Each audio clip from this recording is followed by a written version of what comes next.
away we go.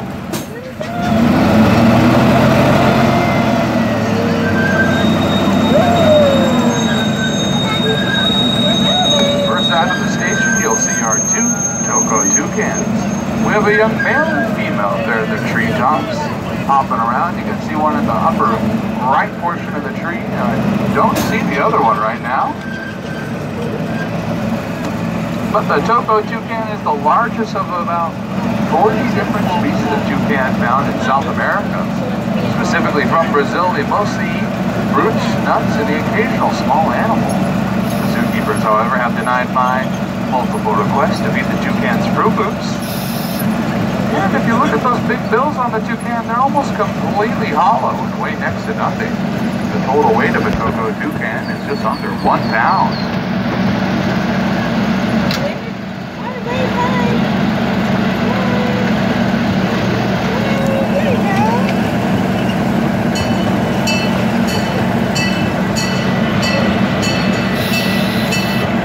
Down on the right, there's that small body of water. That's our Swan Lake, where we have one of 2 species of black swan found in the entire world. Now, these swan are specifically from Australia, right? And have an extra long neck to help them get food from the bottom of the pond. Up ahead here, we have some of the more unique animals here at the zoo.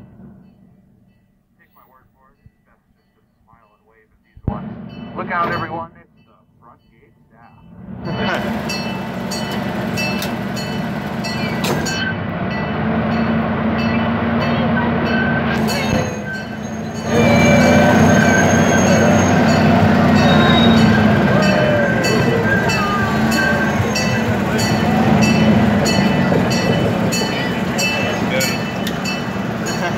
Hey, Dad. Hey, do that face? Daddy. And as we come around the bend here begins the backlot door of the zoo. Where only you, the train riders, can see. There's our state-of-the-art shipping and receiving area where you might see a wooden pallet. Yo, if you look down the corridor right here, you might see a couple of our Chilean flamingos out and about for their daily flamingo. I'll kind of speed up a little bit, see if we get a good chance to look at them here before they go around the corner. Well, behind this turquoise awning here is the Discovery Pavilion. Inside we have our new and improved animal kitchen where we make around 260 meals a day for all the animals here. Right as you walk in, there's a big giraffe skeleton. That's a section of Chapina's neck, our famous crooked neck giraffe. Last summer we received segments of her skeleton and reconstructed it. You definitely got to see that for yourself. This building here with the salmon trim is the Stewart Abercrombie Animal Health Clinic, where we have top-of-the-line medical technology and equipment to keep our animals happy and healthy year-round. We also have a full team of on-call veterinarians who go and do house calls on the larger animals. Behind the double glass doors, guarded by the stone lions, are the animal keeper offices. And on either side, the enclosures of the green drapery, where all our tropical birds are. That's including the Chilean flamingos, blue and gold macaws, scarlet macaws, and down here I see another sulfur-crested cockatoo. These birds can be found all throughout the zoo during the daytime, but in the evening, this is the place where they like to come, have a meal, and sleep. Big camp. Vince camp, big camp.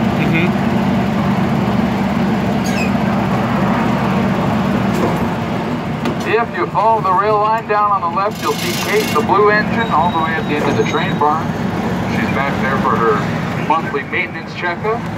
So you got Victor, our 30-year-old engine, pulling the blue cars around. You got Emmett, the red train, also out on the rails today. And as we exit this turn, here's Gibbon Island, home to our 2 white-handed gibbons from Southeast Asia. Right off the bat, I see them both. You can see Jasmine in the middle of the bridge there. She's our older resident female. She's about 39 years old. She has kids, grandkids, and even great-grandkids all across the country. You can see our newest addition out there on Gibbon Island, little Jari. She's about half the size of Jasmine. She has jet black fur. She's sitting right where the walkway meets the island there with her arm hanging down from a rope. See her swing around the bamboo there onto the island.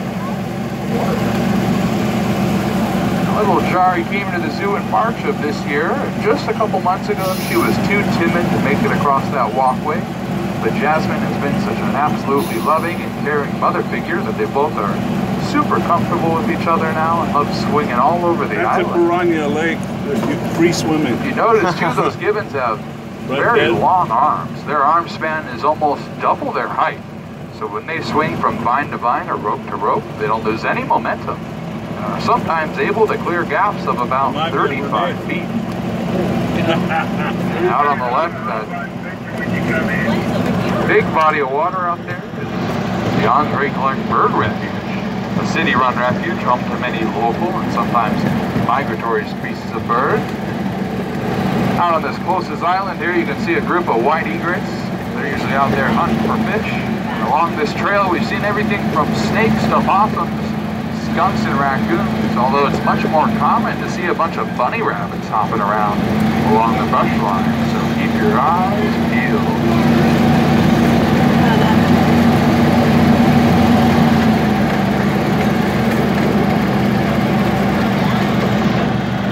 As we come up to the trestle bridge here, we'll sound the whistle.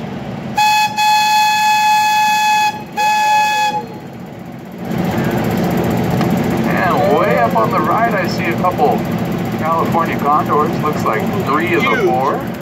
Oh, wow. We got one in the pine tree to the left, one up on the dead tree in the center, and one over all the way to the right on the cliffy rock side.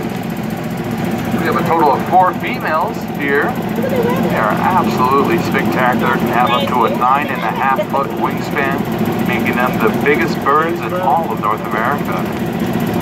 And they almost went extinct in the 1980s when there were only 22 of them found in existence. Luckily, through intensive breeding and conservation efforts, there are around 400 of them now. About 270 can be found flying free all across California.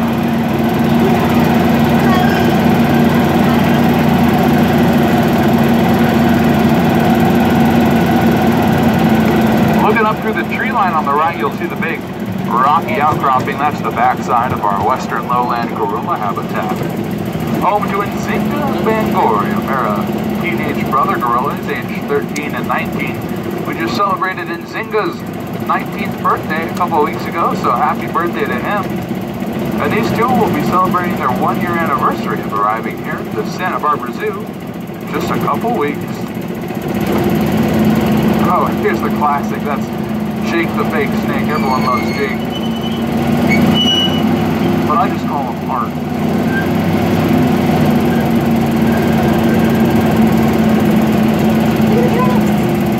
Oh, wow. Let you God have fun making them. Giraffe. Largest of all the giraffe varieties found in Africa. We have a total of 5 that make up our wonderful giraffe family. It looks like everyone's out and about, enjoying the sunshine today, having a little lunch. Over there, let's go left to right. Starting at the deck, you got Michael, father of Chad, Arthur, and a number of giraffes all around the country. He stands just under 17 feet tall, about 2,880 pounds. He's got the most diverse DNA of any Maasai giraffe in captivity. So is absolutely essential to the survival of these highly endangered animals. Off to his right, you can see Audrey. That's one of the moms. Her little one is Chad, the 2-year-old. And over on the far right side, you can see Parker. He's closest to us, our 10-month-old. Resting his head on his mom, Betty Lou. Coming out to say hello, that's Chad, Audrey's little one. And all the way to the